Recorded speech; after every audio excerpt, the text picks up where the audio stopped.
This Todd-versation is brought to you in part by Harvesthold from Verdant Technologies, with promotional consideration from Volcano Produce. Well, howdy, everybody. How are you? I hope you're doing well. My wish for you today is that you're doing well. Amanda's wish for you today is you're doing well. She told me that before we got rolling today. Yes. We're excited that you're joining us again. We're excited you're here on Todd-versations. My friend Amanda Keefer's back, and we're going to talk about the Healthy Family Project and what she's up to. And she's going to share a little bit about her journey and what's going on. I love what this group is about. I love the meaning of why they're here and the value of what they're doing and what they're creating and the things they're talking about. So it is my honor to welcome back mom, cook, dog mom, inspirational person, all these different things. The pride of Orlando, by the way, can I just throw that out there? The pride of Orlando.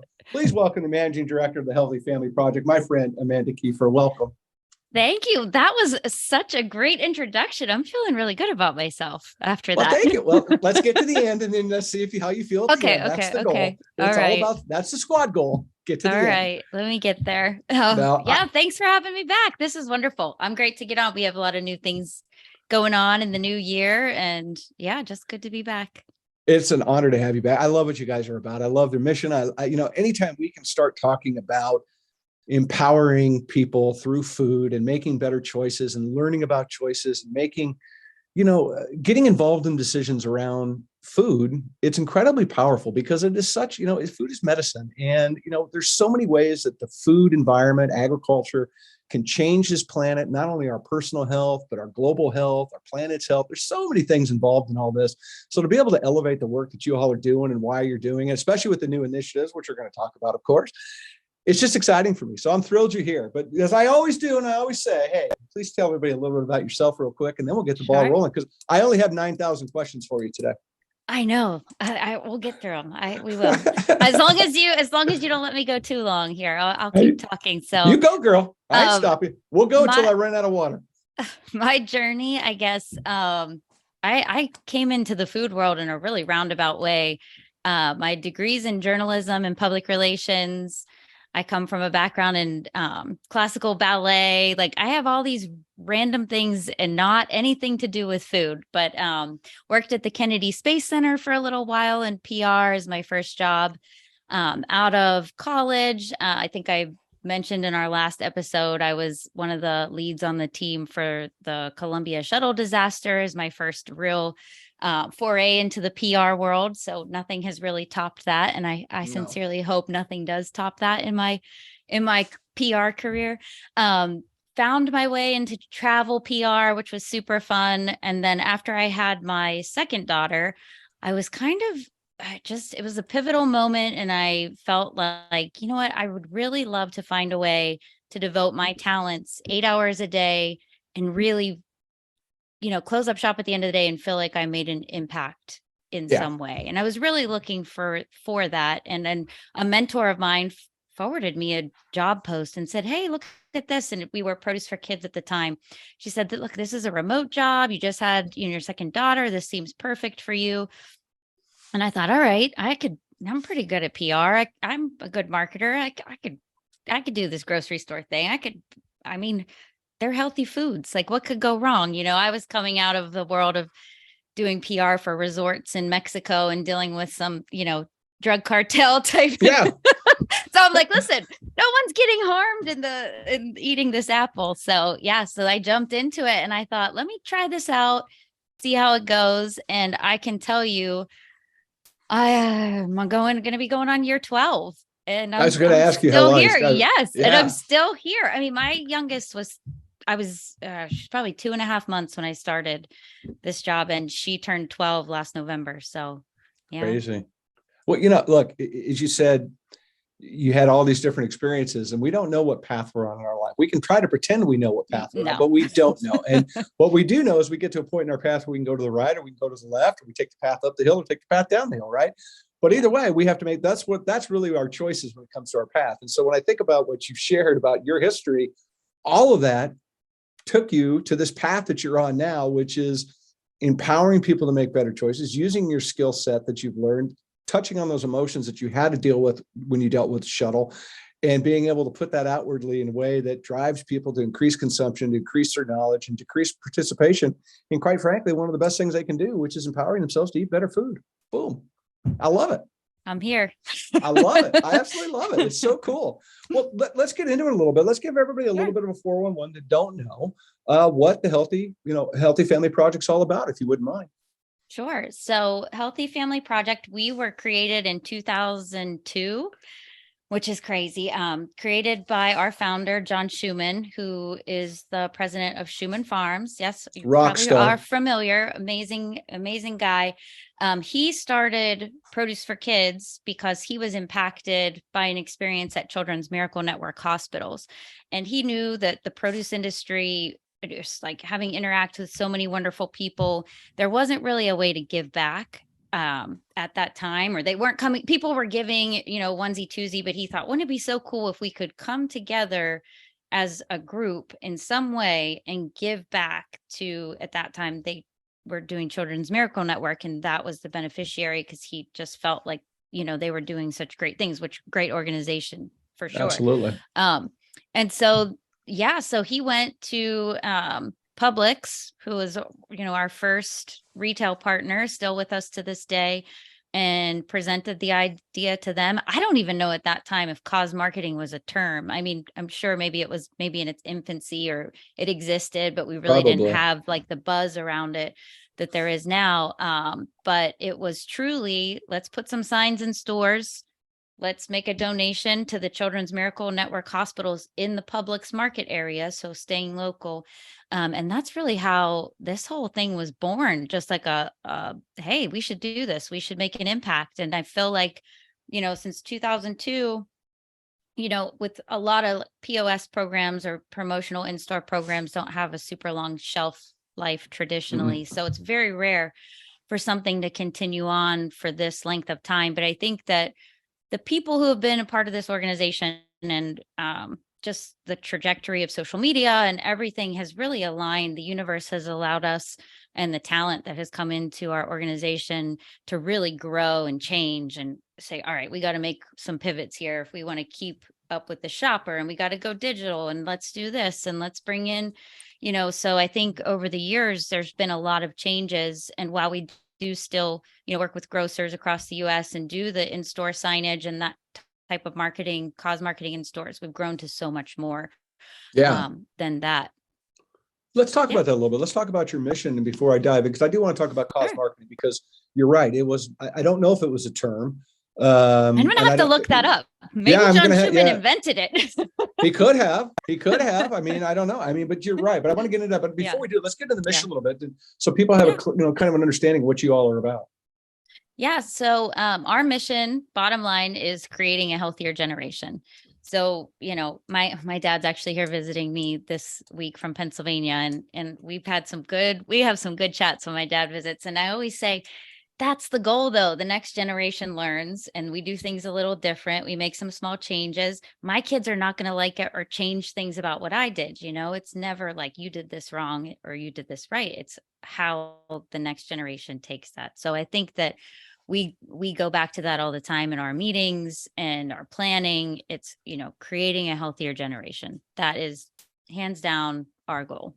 I love it. And it's look, by the way, that's a very lofty goal, but there's so many great, but it's so incredibly important because, I firmly believe that we have a choice as we get older, as adults get older.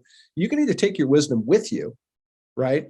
Or you can take your wisdom and give it back. And you can look downstream. You can look at the next generation. You can look at ways of empowering and again, using the wisdom, what mistakes were made? How do we make a change, right?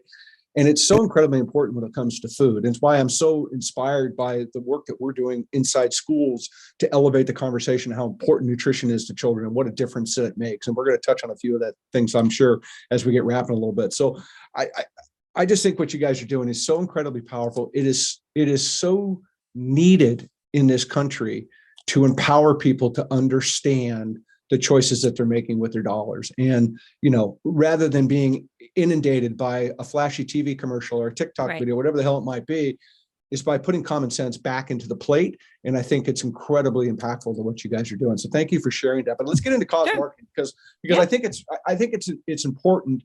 What is cause marketing? It's obviously right. There's a cause behind what we're trying to do, right? We're talking about the end goal, which is what we're discussing. So talk to me a little bit about, what you guys have been doing for the past 20 years. Talk a little bit, if you wouldn't mind, about some of the results you're seeing maybe in 2022 and I don't know where you've been at for these 20 years. We'll give you a big fat question. I was going to say that's a broad one, but I'll go. I'm going to sit down and come back when you're done. Get your coffee.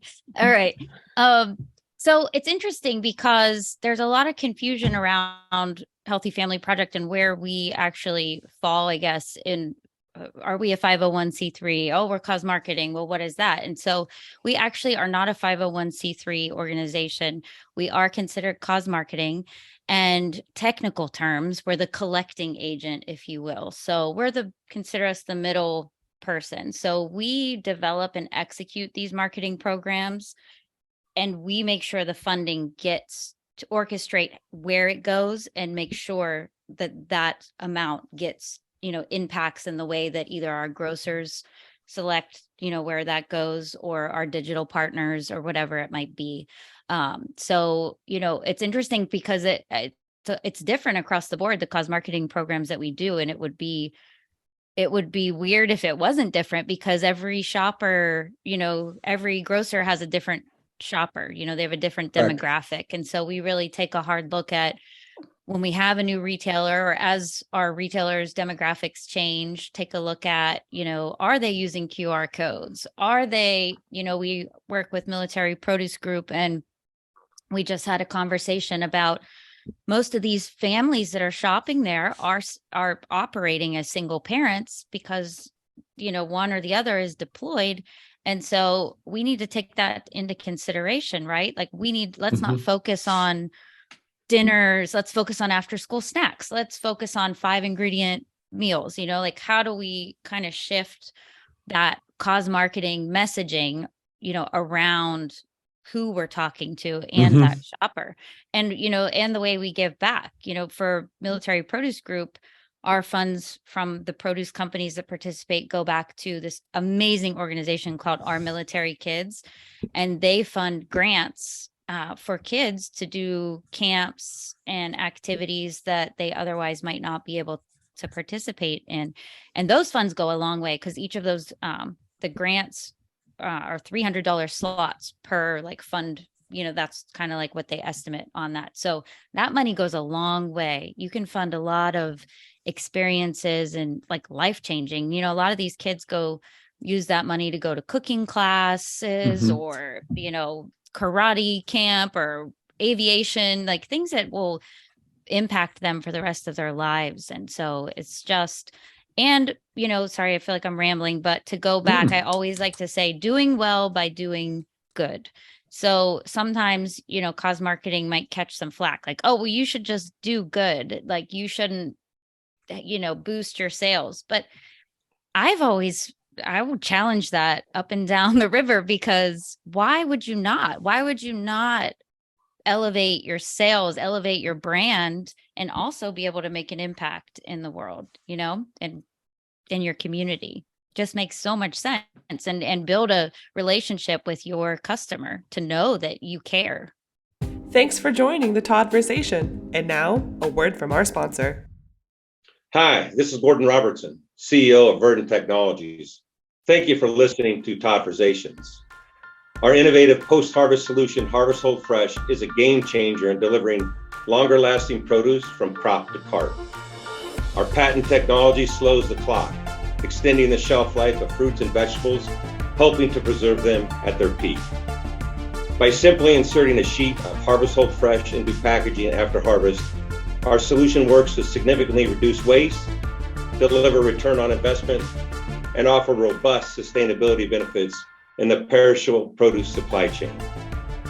That's a winning proposition for the grower, the shipper, the retailer, the consumer, and our planet. Contact us today and let us help you change your fresh future with this one-sheet wonder. Harvest Hold Fresh from Verdant Technologies.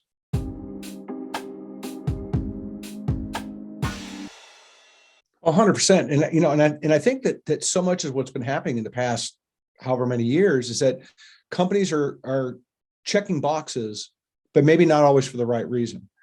Right. And I think what I love about what you all are doing is that they're checking boxes, but the reasons are literally on your shirt sleeve. You can't, you can't duck what you all are doing. Right.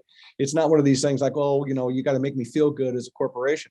It's really an opportunity to everybody to stand up in front, in public, and say who you are and what you believe and what you're about. And to me, I think that's when it comes to how you want to categorize marketing, cause marketing, whatever it might be, it's incredibly powerful to have your morals and values right in front of you every time, especially on a campaign as important as what you all are doing. Yeah. And from the time that I started with Healthy Family Project, because I do work directly with our charities. I am the point of contact. So I see these funds go. I know exactly down to the penny where everything goes. And I will say it is so important to us to keep things hyper local and to really like pinpoint where the impact is. Like I said, with Publix, now we moved through several different charities over the years, but now we work with Feeding America, and we're able to distribute those funds to the food banks within this market area. And so, Feeding America is an amazing organization, and I would never say, give it to corporate and see where the chips may fall, but working with them, they are amazing at assisting me in making sure that we accurately get those funds out and, to the markets and to those food banks to make a difference in those communities where those shoppers shop. And you've made a huge impact. Not only, you're not only touching lives, but you made a big financial impact in the course of the 12 or many years it's been, 20 years of rocking and rolling. Can you touch on that a little bit about your overall impact that Healthy Family Projects created? So, excuse me, I want to say we just moved over 7.5 million. We just surpassed it. So that's a big number. Especially, looking at majority of this came from the produce industry, that impact alone, the marketing dollars aren't as, I don't want to say fluid or flowing as you might have in the CPG world. And so that number is incredible, 7.5 million. And just last year, we raised 238,000 across all of our charities. And so that's, another great number. In particular, with Feeding America, we were able to donate almost 2 million meals. So Feeding America has kind of an equation that they use and switch up yearly how many a dollar right now equals 10 meals, which is pretty cool. So we can kind of follow along with that. So, and then our stats, like I said, it's just been so awesome that we've had this talent, these like digital marketers, and we have someone on our team now who's just like a TikTok, just setting the stage on TikTok, just showing everybody how to store their tomatoes and just really cruising through. And so our website had over 1 million views last year. We were able to do all of these cooking classes with different grocers. I think we did more than 14 cooking classes, my daughter and I. We did 24 grants to our military kids. And then we had signs in over 3,000 grocery stores. And so, when you're in the thick of it going through the year, and I'm a hyperachiever, surprise, surprise, but when I'm going through it, it's like more and more, we need to do more. We need to do more. And then it's kind of like when you look at those numbers at the end of the year, trying to force myself to not go on to like, how can we be better? How can we do better? And I've been trying to take a second to sit in it for a minute. Look, Pat, you can get a pat on the shoulder. There's no two ways about that, right? You can get a high five for the achievement, right? But I love you go back to what I said about your path, right? Your passion. You found a path of passion right now, and it oozes out of you every time I talk with you. It oozes out of you in this broadcast already, and it's incredibly impactful and it's important. But it's so important because you're giving back, you're making a difference in this planet. And that, to your point, which you said earlier, it's like, I want to do something that I feel fulfilled. I want to do something bigger and beyond just myself and a greater deal. And yes, inspiring people, caring for people, making somebody's day better, a simple hello is a great way for somebody to start to improve, somebody's day. Because again, you don't know what path they're on.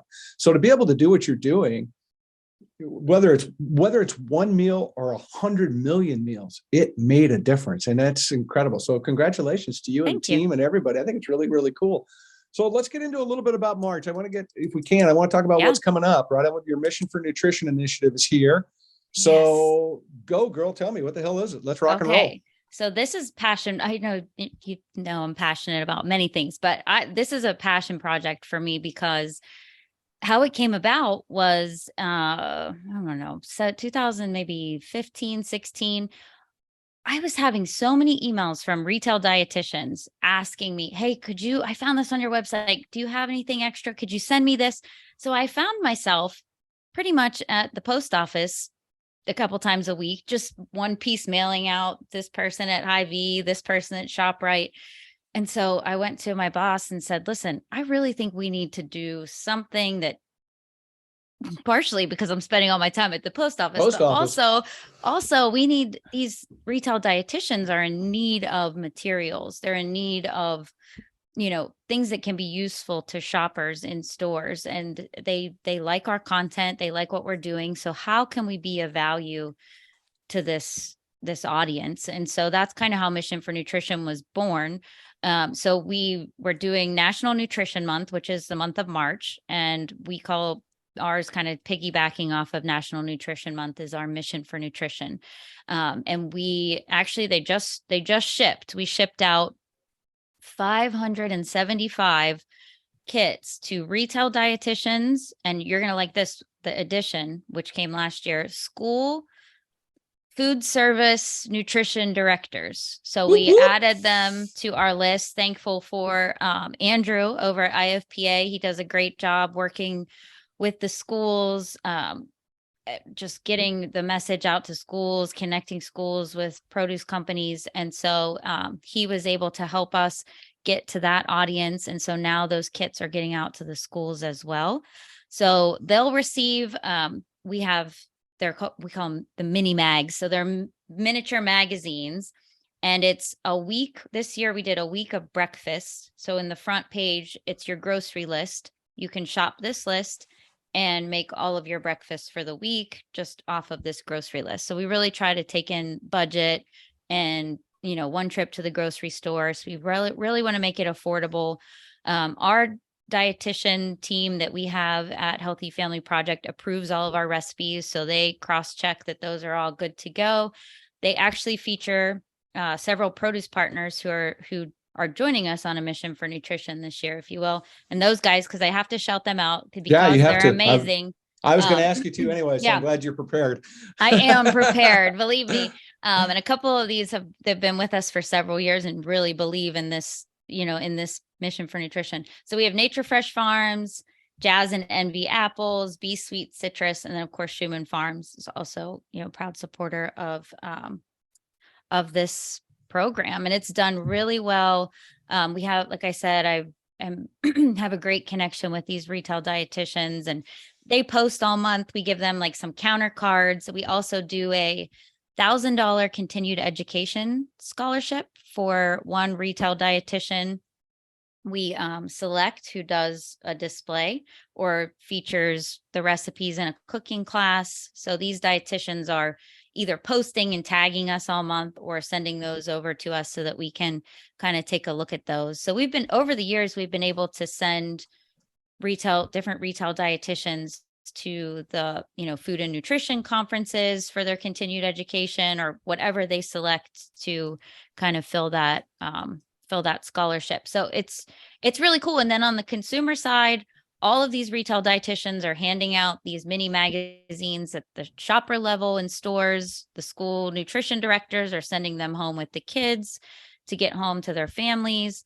And so it's cool. There's a lot of moving pieces. And we have the mini mag is actually downloadable on the website, the Mission for Nutrition website. So all month long, if you visit our social media pages, you'll be seeing information about how to meal plan, how to shop on a budget, just all of the things that go into, kind of setting yourself up for success in eating healthy and not having to like break the bank or break your brain with stress. Well, a couple things that you touched on. First of all, retail dietitians. I love them. absolutely the unsung heroes of the grocery Oh store. man, they are. They're I'm they're so undervalued in my Yes. opinion. They literally they just do not get. It's almost like they're treated like Eeyore in a lot of ways. It's craziness. They should be front and center of all of this because they are so passionate about every single customer that comes through their retail location. I don't care what state it is, what chain store, it doesn't matter. Being around these folks, having the opportunity to listen to them, interact with them through social media and the different things that we do through our platform, they're like honey badgers out there. They just go kick ass and they don't think twice about it. And if if you shop at whatever grocery store in this country, go online to their website and go find who their find out who they are and look at what information they're putting out there. Not only what you all are doing, but they are a powerful force for good. And I can't sing their praises enough. So I'm sorry I soapbox there for a minute, but no, but I will join you on it. that soapbox. And some of them, it's free. People I don't know. realize that you can just go and that is, you pay a lot of money to meet with a dietitian or a nutritionist and kind of find your way, especially when you receive, everybody receives blood work. Oh, you're low in vitamin D, your B12s, whatever it might be.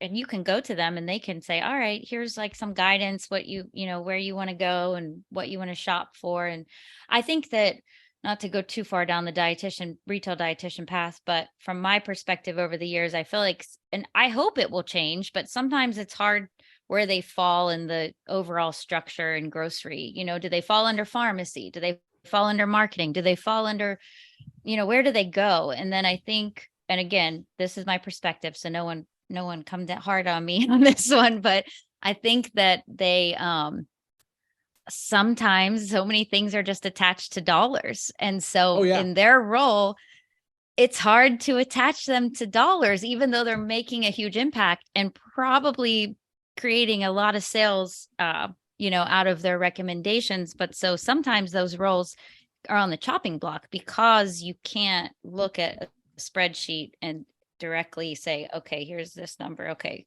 this is the person, which is sad, but I don't know. I have no, No, look, I 100% agree with what you're saying. And I'll throw this perspective at it, and I'll go ahead and take the criticism or the emails, fire them off. Yeah, you take those. One of them back. I don't give a shit, bring them. But it goes back to what I say all the time is that we don't do a good job in this country of valuing our food. We do not we look at food value as cheap, not food value as good for us, or food value as what we need to be doing to make a difference in our world in a bigger way. And again, I'm not going away from economy. I'm not going away from hungry people we have in this country. I get all that. But the fact of the matter is that we don't value our food. We aren't doing things enough, in my opinion, to uplift our food narrative. We're not doing enough to uplift our farming community and why they matter. We're not doing enough to educate people. And I love what you're doing. You're giving people education, a simple education on how to survive a week on a budget, how to look at your food choice differently. Look, Captain Crunch, fantastic. But it shouldn't be every single day, right? I mean, let's be honest. There's other things that we need to be putting into our diet. They're going to make kids' minds better. Our bodies heal faster. Our attention span longer. All these things matter. And I think it really comes down to what I think you're driving home and why this mission for nutrition, I think, is so relevant and so important, that you're driving value into food, simple value, making people stop, pause, and recognize that we need to take a moment and say, God, food does matter. It doesn't need to be 99 cents. How do you make money? How does a 99-cent hamburger work? I do not know how you drive through and pick one up. It doesn't make sense to me, right? So I love what you're about. I think it's incredibly powerful. Really is. Yeah. Kudos. Thank you. Well, and I will say, I don't know if you're familiar with the Fancy show, but it's a Academy of Dietetics puts it on each year, and a lot of retail dietitians attend. And Hy-Vee. So Hy-Vee has a huge team of dietitians. They place a large value on their dietitian team, and they actually have a dietitian who they moved over into their e-commerce area. And so that's really interesting to me because in my time working with retail dietitians, feel that there's crossover roles for that, crossover roles where they can really weigh in, then use their skills in the produce department or whatever, whatever health minded brands they might be. But yeah, so she spoke there and I was really moved by that and really feeling like this is a great model to recognize the skills that these retail dietitians in particular have, and putting them in places of power in grocery, because they really, they have the credentials and the brains really behind it to help move product in a way that's just a little different from, I think, what traditionally we're used to. Yeah, 100%. And, it goes back to, let's talk about the dollar factory, right? Retailers, look, they want to sell the stuff that we don't want to talk about, right? They still want to sell the sugar drinks and the sodas, and the dietitians are like, yeah, nah, I'm not really into that. And I think that you're right. It becomes a conflict because you're playing to both masters. Yeah, we want to check a box about doing good, but here's the 500 other things in the store that will eventually kill you, right? And again, I go back to what I said. Fire the letters off, kids. I'll be happy to talk to you about it. We need to get to a point where we start to talk about the value of food, because cheap has a hidden cost, right? It always does. And you may not always see it, but it always will appear eventually. And again, I think these dietitians are just incredibly powerful. And you give them, and you're providing a whole bunch of bullets to put in their holster, as well as the people at school. And don't even get me started on that. I'll go off on a tangent when it comes to school nutrition. But, it's so incredibly powerful. And we have to be thinking differently if we want to make a better planet, if we want to make, to your point, what you all are about, that next generation, right? Take the wisdom down. Don't take them with you. Pass the wisdom back. Don't carry it forward. What good is it? What good is it if you don't share it? Right. Yeah, I think it's about, what do you think? I mean, let's think about this. I want to kind of, because I'm on this thing. You got me all fired up now. Yeah. Again, I know. It doesn't take a lot to get me riled up about common sense when it comes to our food supply, especially somebody that's been doing it for 40 years and has seen the direct effect of positive and negative, right? When it comes to that. So who do you think is harder to educate though when it comes to making food choices? This is a tough one, because when I talk to my school folks, right, about when we do our lunchtime hero program, we talk about what's happening in these schools with scratch cooking and back and forth. These kids are so empowered about nutrition now. They're so empowered about the choices they can make in a lunch line. They're so wanting to talk about vegan food. They're so wanting to go, I would love some Indian food. Can we make that? Can we get cultural food? So who do you think is harder to educate, kids or adults, when it comes to nutrition? Adults, hands down. Down. We did an event this weekend. My daughter is a dancer, and some parents and I got together. I laugh because I say sometimes when you go to the brainstorm, maybe just stay quiet, because I go to the brainstorm and come up with an idea, and then guess who is in charge of the idea. But anyway, we had Healthy Dancer Day. And so we brought members of the community in, and the girls rotated through different stations. There were groups of 4.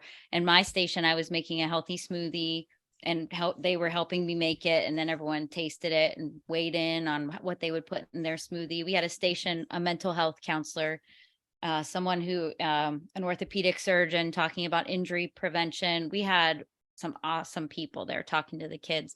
But I will tell you, not one kid, nobody turned down the taste test of the smoothie. Not one kid. And they were so excited to try it. And even if I said, do you make smoothies at home? Even if they said no, they're like, oh, when I go home, I'm going to use a banana and a strawberry. What are you going to use? And they're talking about it. And they were so excited. And I had some cut up mango. I had some cut up dragon fruit. And I thought, but they're not going to try this. They all wanted to try it. They all wanted to be adventurous and talk to each other about, and it's hard, because it kind of goes back to what we talked about a little bit before, where you have to break the generational cycle in a way, because many times we just do what we learned and we continue that cycle on. Oh, I didn't eat smoothies growing up, so I'm not going to make smoothies for my kids. I'm not going to teach them how to make smoothies. And that seems intimidating. And so it's a cycle that just continues. And people are intimidated, and that's rightfully so. I feel like can be intimidating. I mean, you and I, we will talk fruits and vegetables all day, but your average consumer, you don't know how to pick a mango, or you don't know how to cut the mango. And so it's just, in their stressful day, it's easier just to not do that. Correct. So, well, yeah, it's almost plug and play, right? But it goes back again to putting value in our food. And I love the fact that you guys are about education. And I know it's incredibly important, right? It's about informing folks. It's about creating opportunities for them to understand the choices that they can make. And really, giving them a runway to go buy a dragon fruit and try it and find out how good dragon fruit is, how good, what kind of, those little black seeds, really healthy fat, kids. Didn't know if you know that, but it's a healthy fat in there that's good for you, right? And kids like it, and it's fun, and it's really unique looking, and it's got great flavor, and there's a lot of benefit to it. Education is just, I believe, is paramount, and it's what you guys are all about. You're about informing, you're about, and quite frankly, uplifting in a big, big way. But again, it goes back to kind of what I said. It's really important that we educate when it comes to food and how we need to be respecting food in our lives. Education is such a massive part of what you all do. And I love, especially with how you're cooking with your daughter, which is just awesome, by the way. You two, there's going to be there's got to be a food fight coming eventually. There's got to be something. She's going to flip something. Listen, she's going to be 13 next November. And I can assure you, she'll be throwing something at me someday soon. Oh, yeah, it's coming. Yeah, don't worry, Mom, it's coming. Yeah. But again, I just think it's so incredibly important. And the way that you all are doing it, when you're at the retail level and you're putting these things out there and you're empowering the dietitians, but you're really ultimately you're empowering who we all are, which are consumers. And I think that's just, it's a very big lift to do. And I wish it was easier. I wish it was easier. It seems to me like this would be an easy thing to fix as opposed to some of the things that we continue to spiral around, I think. Yeah, it is. It's kind of grassroots. I feel like it's all from the beginning. It is grassroots. It is, but again, I think that you wouldn't be as successful at it if you didn't run on your path with that passion, right? If you didn't have that fire in your belly to go and recognize what you have accomplished. And when you think about the number of meals that you have, and I want to get into this a little bit, we've touched on this a little earlier before we got rolling today. And I think this is an incredibly powerful topic that needs to be, that's a part of what's going on out here in our food world. And Feeding America is an amazing organization doing big things, helping people put food in their bellies, which is I think we take for granted because we don't value our food, and we don't think about it. If you're full, you're not worried about somebody that's hungry. When you start talking to people in the school level, kids go into kids see the nurse with a bellyache. It's not necessarily because they have appendicitis. It's because they're hungry, right? And they don't know how to express it. There's a lot of that's involved, and it's really powerful. I just got done talking with somebody talking to me about how many homeless children are in their school district that are eating 3 meals a day at school, breakfast, lunch, and supper, as they called it, right? I mean, that's a big deal. So, I want to talk about this because I think your perspective is incredibly unique to this subject matter, and that folks in need sometimes don't ask for help. Some of it has to do with pride. Some of it has to do with embarrassment. Some of it, maybe I feel like I'm a failure and on and on. It doesn't matter what it is, right? But there's reasons why. And it can certainly can prevent people from getting the help they need. And I think it's really important in this country today that we need to remember that 1 in 2 kids and 1 in 3 adults are hungry today, right? They are, and that's a fact. Yeah. And so why is it important to maintain and add dignity, do you think, to our efforts when we go to uplift folks? Well, I can tell you from a personal standpoint, I was a kid that had a free lunch card. So when I went through the lunch line, and I would search for change so that I didn't have to show my card, because I didn't want anybody to see me show my card. And I lived in an area that there were a lot of kids that had free and reduced lunch, but it was, like you said, that sense of pride that I didn't want anyone to know that I couldn't pay for my lunch, or that I had, that card. I can picture it in my mind right now. It was just so hard for me, and I would do everything in my power not to use that card. And so it's really important to me in everything that we share out, that we consider all income levels, that we consider everybody. And it's all about being inclusive, but in being inclusive on that level, that anybody that comes to this recipe, there's not going to be something on there that they're going to go out and go, oh my gosh, this is $20 for a bag of this. Why would they, put this in the recipe? Those are things that we deeply consider when we put anything out there, and, just considering everybody. And that's something that's really important to me. There's I'm tried and true Feeding America, but here in Orlando, there's a grocery store called United Against Poverty, and they do something really cool that I think that could be a great model, everywhere. But they they discount everything. So they get donations, but Mm-hmm. people can still shop. So, right. So something's like 25 cents for, your can of diced tomatoes or whatever it might be. Sure. So you still have a sense that I'm shopping and providing for my family. Like this isn't, they say it's not a handout, it's a hand up. And that's their whole motto is like, we're bringing you up. We, in the best way possible. They do like job services and things like that. So they're all about like, how can we not keep you in the system, right? Like not where you don't feel stuck in this space. And so I think they do a really, really great job of that. But I think that we all just have to keep that in mind, like be inclusive. Just it's simple, like be inclusive. Think about everybody as you're putting messaging out there, you're, developing recipes or whatever you're doing, because you never know. Like was me, it seems so Right. crazy now to like look back at that time. Probably really supercharged me to be my hyperachiever self and get to somewhere that I felt like I didn't have to, but who knows tomorrow? Like my kids, I take them to volunteer at Second Harvest here, and they've like cleaned the shelves at that grocery store at United Against Poverty. And one of the interesting things, which I might have shared this on our last episode, but my daughters, when first time we went, they both said the same thing. Well, they look like us. They like that could be us. That could be us a month from now. Like this is what poverty looks like, right? Like there's I think sometimes we forget that in our mind. Like you're saying, the homeless kids at the school, we got a report of the homeless kids at our school.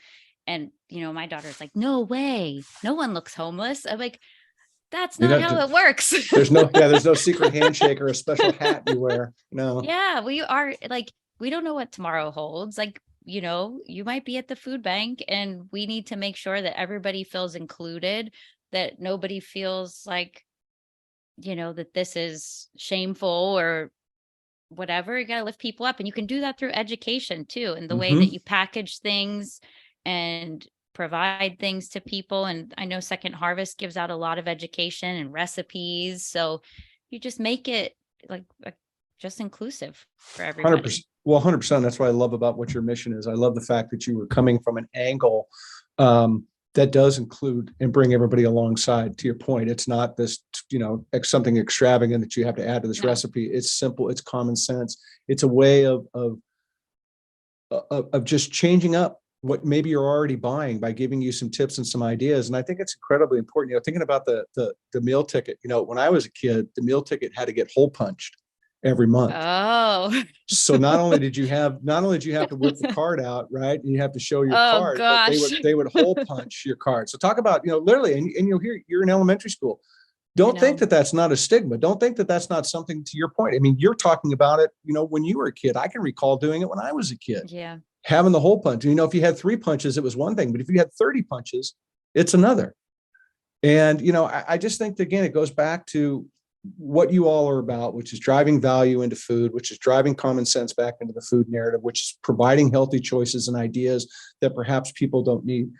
And I love what you said. It's about lifting people up. And it is so incredibly important. I mean, dignity is everything. And it means so much to people. And we forget about that at times, right? We don't recognize that because we're not in that position, perhaps. And we don't have to think that way. And it's really important that we do, right? I just think your whole mission of uplifting is it's so powerful. And that's why I'm so happy to have you here and hanging and talking. And we're not done yet. I got more questions, but I had to come to that moment of kind of that epiphany of just how powerful your work is. And it's resonating through, every action that you all take for 20 years. And the dignity, as the produce industry and the food industry, we have to find a way. I think we keep coming out with fancier and fancier things, and there's a market for that, right? There's a market for those gourmet items. But I think that as we all you see on LinkedIn all of the new products, and I love it. I love seeing new innovation and things like that. But I also caution the simple produce and the simple things, because we want to push consumption, but we don't want to make it harder for, this for people to by making pushing more gourmet and pricier things. It's cool and it's fun and it's innovative, but we're also losing who we're trying to help, I guess. Does that make sense? 100%. No, 100% it does. And it goes back and it leads me right back to what we talked about the retail dietitians. And that is really what their focus is. Their focus is to help you better understand what's going on in the store and, drive sales and to increase consumption and to put you in the right path and trajectory. To your point, if you're vitamin deficient, here's 5 things that we can work with. Here's just simple things from the produce department, simple thing from aisle 4 that you can put into your diet. I think it's incredibly powerful. And I hope people recognize and lean into not only your projects, but what the retailers are doing and get more involved in their food choice and try to buy their own value back into the food system. It's incredibly important. It really is. I love it. That's a great chat. I love that. It was really cool. Talk to me about some other stuff. Let's get in before I get too far off the soapbox here. We get rolling. Talk to me about your other brands. You got Produce for Kids kicking in there, which I, obviously kids love that. Mission for Nutrition, Food RX. Talk about whatever you want to talk about. So we talked about Mission for Nutrition, which is kicking off in March. Right. So that's right around the corner. Then Food RX. We've had Food RX for a couple years, and I feel like it's kind of flown under the radar a little bit. And my hope is this year that we're going to get some recognition for it, because we started, I want to say 5 years ago, we started printing for the retail dietitians prescription pads where they could write a prescription to whoever they were seeing, tomatoes, cucumber, whatever it might be. So we started doing that, and we have a video series now, which if you go to our website, you can click on Food RX. And we have, she was a former ShopRite dietitian, and now she has her own business. She still goes into ShopRite stores and does classes and things like that. And she does a lot of work with us, and she does all of our Food RX videos. Cool. North Carolina Sweet Potatoes is a huge partner of ours, and we do a lot of fun Food RX videos on the health benefits of sweet potatoes, but she'll make a recipe, but also talk about all of the great health benefits to whatever product that might be. So that's really cool. And then Produce for Kids, of course, that was our name. Yeah. And now we're Healthy Family Project is kind of the umbrella, and then you'll find everything else kind of underneath that. So Produce for Kids has shifted over to be our in-store cause marketing campaign. So when you'll see signage in Publix, Harps, the commissaries, Lowe's food stores, you'll see the Produce for Kids logo still remains. And that's really the root. That was how we started. So we like to keep that produce word and name in there and keep that kind of little piece of where we began. Thanks for joining the Todd-versation. And now, a word from our sponsor. Hi, this is Gordon Robertson, CEO of Verdant Technologies. Thank you for listening to Todd-versations. Our innovative post-harvest solution, Harvest Hold Fresh, is a game changer in delivering longer-lasting produce from crop to cart. Our patent technology slows the clock, extending the shelf life of fruits and vegetables, helping to preserve them at their peak. By simply inserting a sheet of Harvest Hold Fresh into packaging after harvest, our solution works to significantly reduce waste, deliver return on investment, and offer robust sustainability benefits in the perishable produce supply chain. That's a winning proposition for the grower, the shipper, the retailer, the consumer, and our planet. Contact us today and let us help you change your fresh future with this one-sheet wonder. Harvest Hold Fresh from Verdant Technologies.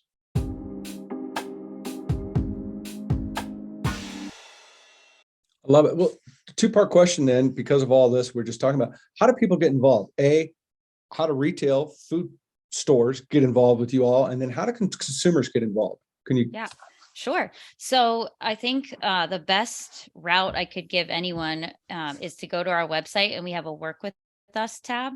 And that really, we spent a lot of time putting ourselves in the position of someone coming to that page and really finding out like, okay, I want to do more digital, how can I make an impact and also, get some TikTok juice flowing, or, I really am interested into talking to families during back to school. I have this great product.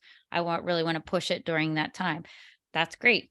Let's talk about our back to school program. And those funds actually go back to my friend Andrew over at IFPA.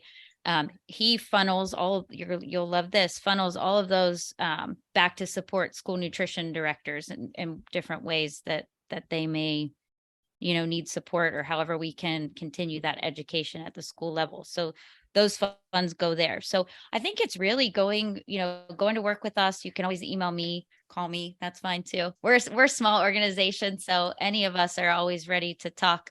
But I think going to that page, because we have a lot of programs.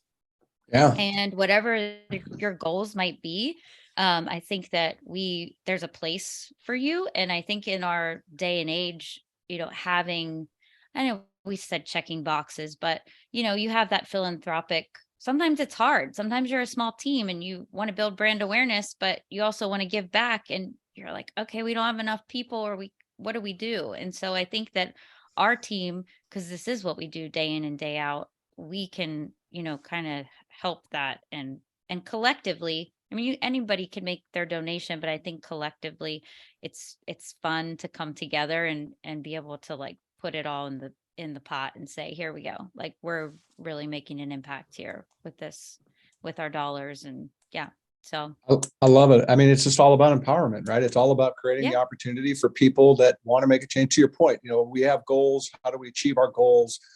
You've got a track record, big and small retailers that you've worked with. You've had, successes. You've had stuff you've pivoted on. I'm quite sure you've had ideas that have never made it out of a meeting. I mean, you've had ideas that have been turning into major initiatives. But again, you've walked down this path. So it's not like a question. It's not like a retailer or a consumer is going to throw you a question that you probably haven't already pondered or answered before. And I think that's incredibly meaningful to people when they want to make better choices about their food and their opportunities. Yeah. I've been here a while. My kids, the other day, there were two incidents. One, I was in our local Publix taking pictures of signs and things. And the guy said, "Oh yeah, you're the Apple girl." I said, "No, I'm not." But he goes, "Well, you're always in here taking pictures of the apples." I'm not always taking pictures of apples, but I guess the times he has seen me, I've been taking photos of apples. And then we were at our Aldi, and they had the squash, the signs for winter squash and spaghetti squash were flip-flopped. And I took the lead on making that signage change. And my kids were like, "We got to go. You're changing the signs now in stores." Well, but in all fairness, though, let's be fair. Let's do a little parental check here. In all fairness, if you have the opportunity to embarrass your children in a public place, as a parent, you are obligated to do so. I know. And I do. It's okay. On purpose and not on purpose. 100%. Well, the on purpose ones are way better than the not on purpose ones. There's no doubt. This is fun. I got to ask this question, and it popped into my feeble little brain here. If you could just, come up with one wish, open the magic bottle, what do you think the fastest way we can solve hunger is in this country? That's a big question. It is a big question. And I don't know if it's the fastest way, but it makes the most sense. And I don't know why we can't figure it out. But when you look at the numbers, when you look at the number of Americans, or in the world really, but Americans in particular, that are hungry and food insecure, and then you look at our food waste numbers, it does not match it at all. I mean, we could feed all of these people. We could feed, we would have, and I know there's a lot of logistics. So also, please don't come at me for this. I know that it doesn't just snap your fingers and we get this from point A to point B and everybody's happy and with a full belly. But when you look at, what is it? This US, I think they said this, or I've read that, it's somewhere around 40 million tons of food is wasted or discarded every year. And then there's 35 million Americans who can't, who don't have a meal today. And so the disconnect, it just boggles my mind. I'm like, how do we fix this? I mean, I want to fix it. I just don't know where to begin. Well, you are beginning, right? You are beginning. You're a part of all that's involved, right? It's not solely on your shoulders. I'll give you a stat that'll blow you away. Food waste in the United States is the equivalent of every single American, young and old, throwing away 650 small to medium-sized apples a piece. Oh man, that's That's crazy. real. That's a real stat. That's real. That puts it into real big perspective. Not tons, but imagine, go to a grocery store and see if you can eat. There's not even 650 apples most likely on the shelf. Well, and I think that you're right. I get when I see stuff like this, I like to, I'm a problem solver and I want to solve the big problems. And I get down on myself when I can't solve the big problems. But I think that the things that we can do is, talk about how to pick, how to pick produce, how to store it so you're not tossing it out, how to be multi-purposeful, with the smoothies. I was telling the dancers this weekend, if you have leftover, put it in a popsicle mold, freeze it into little cubes, and use that later on, put it back in your blender and have your smoothie for another day. And so I think there's a lot of back to the education that goes around food waste, that if we can continue to educate and on the platforms where people are, this next generation. Well, I mean, I think that the age is even maturing over on TikTok and Instagram, that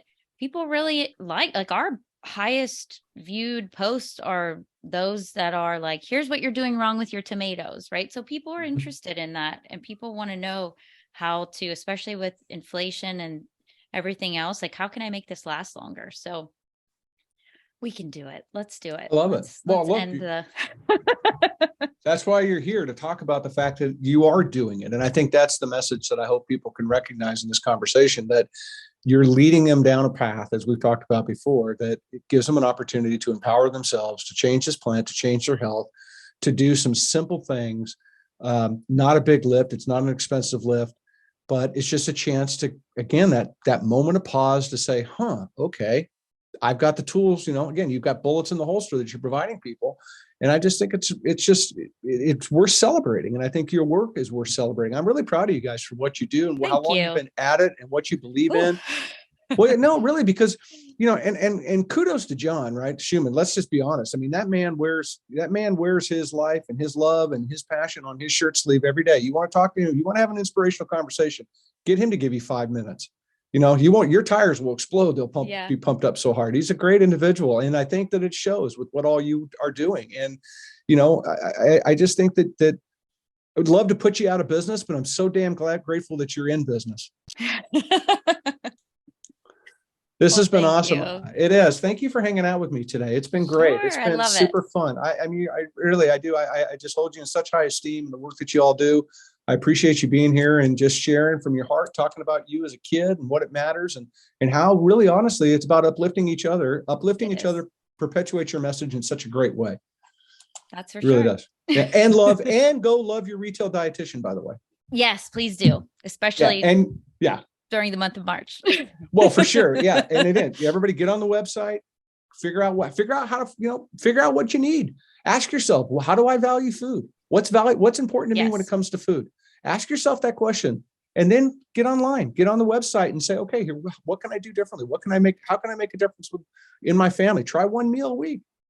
Try adding one thing. Try adding one thing and see where it takes you, right? We just need that first step. You take the first step, and then tell you what, the second one's a lot easier. Yep, that's for sure. So thank you for being here. I appreciate you so much. I really do. Thank you for having me.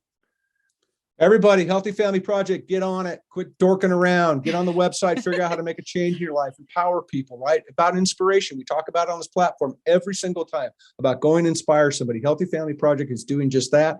They have a vehicle for you to succeed with, a vehicle that you can embrace and make changes, whether it be in your school, in your house, whatever it might be. And go meet your retail dietitians. Go ask them to be in the store and value them, because those folks are important to us. They really, really are. Thank you for being here. Thanks for listening. Much love, Amanda, from me to you, to everybody at Healthy Family Project, for my team here. We just really appreciate what you all are about. Please come back again and let's keep talking and keep pumping up tires and make this world a better place. Let's do it. Cool. Take care, everybody. We'll see you soon.